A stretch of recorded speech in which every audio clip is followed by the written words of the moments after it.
what can I eat on this program and what can I not eat. I'm going to send you the list. It's going to be in the course, so you can visualize it and read it and print it out and go to the store. But I'm just going to give you the gist of what you can and cannot eat, just so you kind of have an idea. So I'm going to look at it from the veggie point of view. All your green leafy veggies, all your all your green vegetables, your zucchini, your yellow squash, which would fall under non-sweet fruits because they contain seeds. Very few fruits. The biggest one that you can consume is berries, because berries are highly nutrient dense, and they are have a low glycemic index, which means that they have they have a low sugar issue. I don't know if the word is issue. They have they metabolize sugar differently in your system. Fat. Okay, so what fats can we use? Of course, your biggest fat is going to be coming from your oils. So coconut oil, top of the list. We're going to make different things with lots of coconut oil. Avocados, olive oil, avocado oil, coconut meat, nuts and seeds, butter. Now, for those who are not into butter, you don't have to do butter. But we're also, like I was looking at Earth Balance, which is what would be called a vegan butter. I would say you can use it for the sake of transition, but we are moving away completely from processed foods, okay?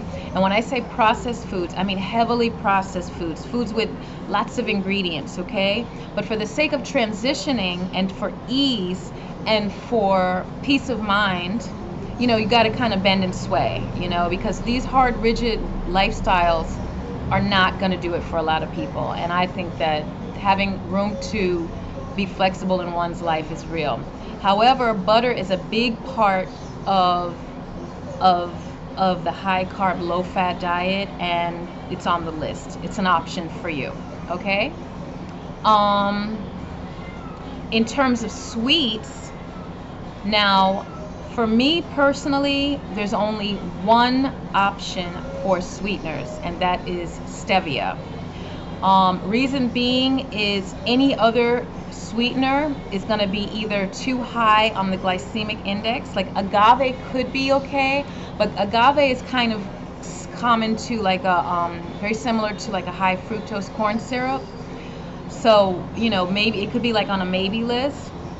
But the other zero sugar, zero carb sweeteners happen to be chemicals, okay? And we're anti-chemical, we're anti-going in that direction.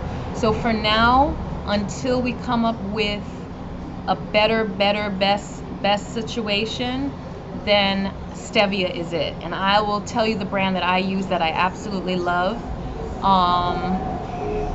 And there's a few brands that are good that are out there, but stevia is the one sweetener that we're going to use.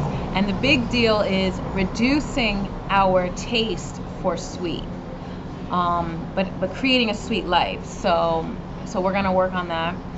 Okay, so you have your green leafy veggies. So in terms of meats, if absolutely meat is something you want to incorporate, then I would say stick with chicken, fish, and turkey, and that's it. That to me is, I guess, on the scale of health foods and healthy living, and it depends on where you get it and how it's raised. You want free-range chickens and meats and free-range turkeys, organic. Your fish, you know, you want fish that's wild. You don't want farm-caught fish, etc. So that is the direction you want to go with that. Beans are too carby, are too starchy, so that would be a no. All your rice, your bread, your pasta, all a no. All your grains, anything wheat, quinoa, you could put a little bit, but we're not going to do that the first week at all. Okay, we're going hardcore, okay, because we're getting our body into ketosis, so your body can start eating the fat up and down and getting your body regulated for this. So really, we're gonna limit ourselves to lots of veggies. If you do your protein in the form of fish, chicken, turkey, and then you can also add eggs, that is optional to you. That's a personal thing. And you can let me know so I can guide you on those types of avenues. In terms of those who are only doing veggie base, you're going to get your protein from your greens, okay? Your kale, your collards, your chard, your spinach, your cabbage, your purple cabbage. You're going to get your protein from that. And don't think that you're going to lose muscle, etc., etc. If you feel like you need a boost, like a protein boost, then I'm gonna let me just write that down. Protein. I'm going to tell you about a superfood protein powder that's carb free that you can add to your regimen, which is great for breakfast anyway. So, and that's fine. And guess what? I used to be against protein powders, and for the cost of them, they are actually really worth it. Another item to consider, which will really help you with your fat and your flavor, is cheese. Now we're gonna use a variety of cheeses. We don't want to use highly processed cheeses like American cheese food. Absolutely not. Whole cheeses. If you're gonna do cheese, you're gonna do cream cheese, you're gonna do ricotta, you're gonna do a cheddar, you're gonna do a real cheese, a blue cheese, etc., etc. And we are also gonna do vegan cheeses, not the kind you buy in the store, not Daya or any of those store brand cheeses.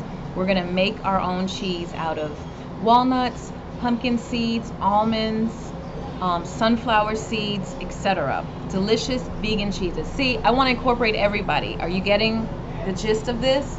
So hit it where you win it where you hit. You get what I'm saying?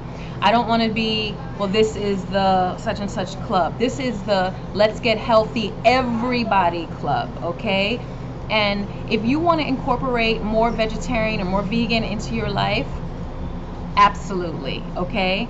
If you're doing this and you feel not satisfied or your choices are getting a little boring, then incorporate some of the other things that are on the list, okay? And if you want to have a conversation with me one-on-one, just email me and I'll give you my pointers.